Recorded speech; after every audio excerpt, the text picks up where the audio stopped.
Hello and welcome to my corner of the internet. My name is Kelly and I'm the face behind Kelly Gets Creative. Today I thought it would be fun to do a video about my macrame beginner essentials. Now I've been doing macrame I think for 2 years now. I actually started after the Eras tour. I was making friendship bracelets, and after the concert I felt a little bit lost, like what am I going to do? Like I felt like the need to create something, but I didn't have a need to do bracelets anymore. And then I got into macrame and the rest is history. I am obsessed. Right, that's enough about me. Let's get to it. So of course for macrame the most important thing is of course the cord, and actually you get many different kinds of cord and they're good for different projects. For example, here we have twisted cord, so I will just show you here. I don't know if you can see that. I hope you can see that. Yes, you can see that. That is twisted cord. Now twisted cord gives a really nice bohemian rustic feel. So here you can see this piece is made from this yellow cord. I'm gonna let it zoom in there. It gives this really nice feel, slightly imperfect because it's loosely twisted. But if I'm honest, this is a little bit trickier to use than some of the other cords. So when you're starting with macrame, I don't recommend you start with this cord. So what I do recommend is, if you're a complete beginner with macrame, to get a braided cord. Now this braided cord has a polyester filling. I'm going to show you this one. I hope that it's zoomed in already. Yes, it's zoomed in. I don't know if you can see, but it has a filling there, a polyester filling. Now this is great because it doesn't fray or anything. It's very, very easy to use, and you can't really make any big mistakes or uneven finishes. When you make pieces with that, it will look a little bit like this.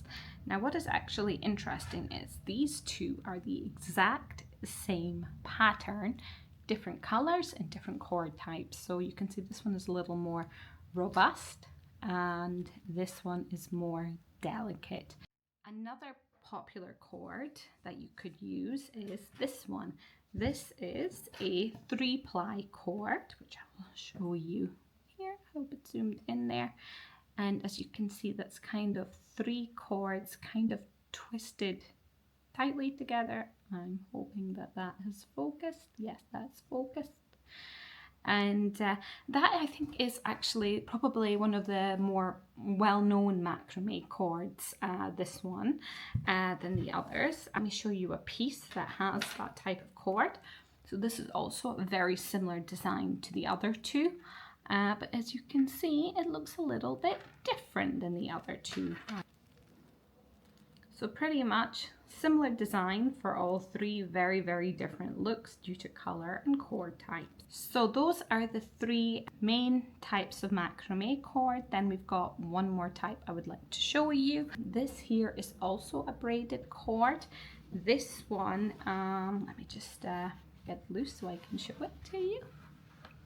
This here, zoomed in, yes, is braided and it doesn't have a polyester filling, so it is easier to use than the twisted cord, but not as easy to use as this because this one can get loose.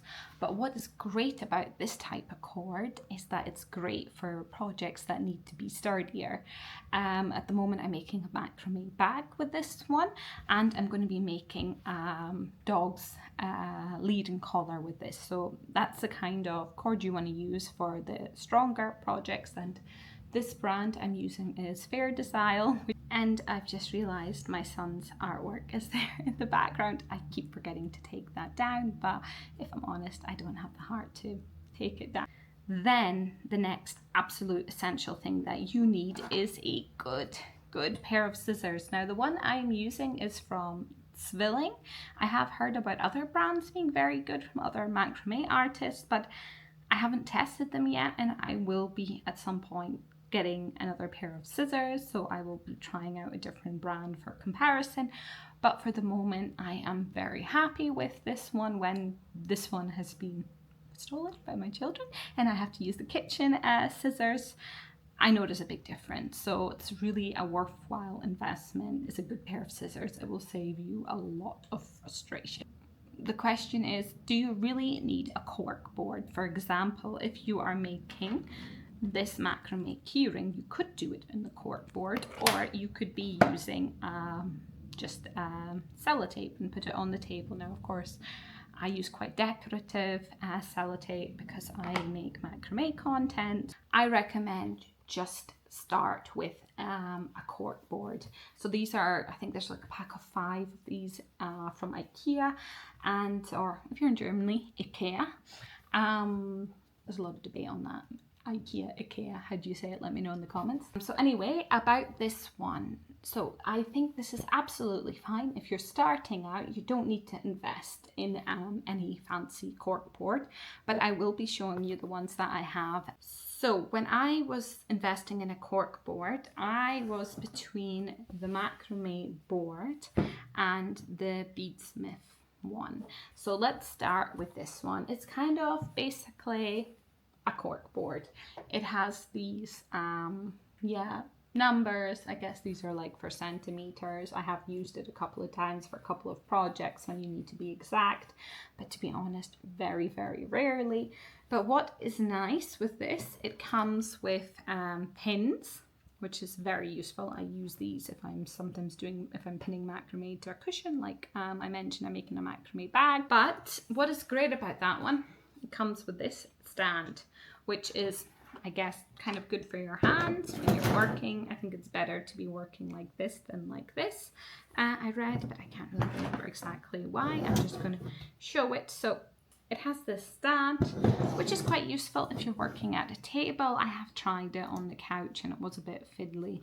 And honestly, I don't often use the stand, if I'm really honest. So for me personally, not really worth it for the stand, but I do use the cork board a lot. I do like the size. It's a little bit more practical than the IKEA one. This is the beadsmith macrame board. I just bought this. I've only done 2 projects with this, but I'm very, very excited to do more because I've already fallen in love with it. Now you're thinking, what is so special about this one compared to a cork board? Well, firstly, I ordered it in the big size, and you can get it in a smaller size. But what is great are these ridges. You can make more intricate pieces. You can take when there's lots of cord, that you can like put the cord out the way. When I was making, let me see, for example, this one, it was actually quite handy to like put the middle cord here, because actually I was just kind of working around it, but it just held it in place and was quite handy. But I made a headband the other day, and let's see if I can show you what I mean. So I was making this headband, and it was super, super practical when I was making it, because you could just put this on here and work. Now, if you're pinning it in place, it's not going to stay so stable, but it felt super stable, super easy to work with. And if you're going to be making things like headbands, then I definitely think you should get this. Now, another thing which I am going to try but haven't yet with this board is the macrame turtle. Now, I've done quite a few macrame turtles. I'm planning on doing a tutorial soon for a macrame turtle, and I think this is going to be super handy for all those cords out the way. So yeah, I am very, very excited about this one. Honestly, I wish I had bought this one earlier, but I was just like, I can't really justify it. I have a cork board. I have this macrame board set. So if you are looking to make smaller macrame pieces like keyrings and things, well then what is very essential is keyrings. Now, if I'm honest, if you're starting out with macrame, I think you should do keyrings first. There's so many different ones out there, and it's very rewarding finishing your first piece within an hour and a half. Another thing I recommend as a beginner are these paper clips. You can make macrame bookmarks. You can probably make one very easily within an hour. There are a lot of tutorials for that. I have a tutorial. I'm planning to do some more, but this is a great and rewarding beginner project. So yeah, very essential. You can use it in the key rings, you can use it in bigger wall hangings. Another thing I recommend, once you've gotten a bit of practice with some key rings, with a macrame bookmark, are some sticks. Now, some people, they live in great parts of the world where they can collect these at the beaches. I don't. I have to buy them, unfortunately. And you can, of course, get these in all sorts of different sizes. I have a smaller size here for one of my smaller projects. This is also not a difficult project for a beginner. These wooden hoops are also a perfect thing for a beginner. Now, I've actually run out of the usual size I buy. I normally buy, I think, a size bigger, and they are perfect for making those macrame gnomes. They are very versatile, very popular at Christmas time. I also made one St. Patrick's Day that was also super cute with the red beard and the green hat, and that's also a great beginner project. But I will be ordering more of these because these are perfect for Christmas projects. Oops. I will pop a link in my description to my storefront, and there I will have a list of all these essential items. I will also add in a hot glue gun. Now, I'm not going to recommend my hot glue gun because I'm not 100% happy with it, so I'm still on the hunt for a very good one. That's why I don't make many macrame rainbows, because I always kind of screw up when I'm gluing, which is very frustrating. So yeah, those are my beginner essentials for macrame if you're starting out. If there is anything that you feel I have forgotten, please let me know. I'm probably going to be kicking myself later because I will be remembering something and thinking, I wish I put that in the video. So if I've forgotten anything, I will put it in the description. I will let you know there. Okay then, have a great day.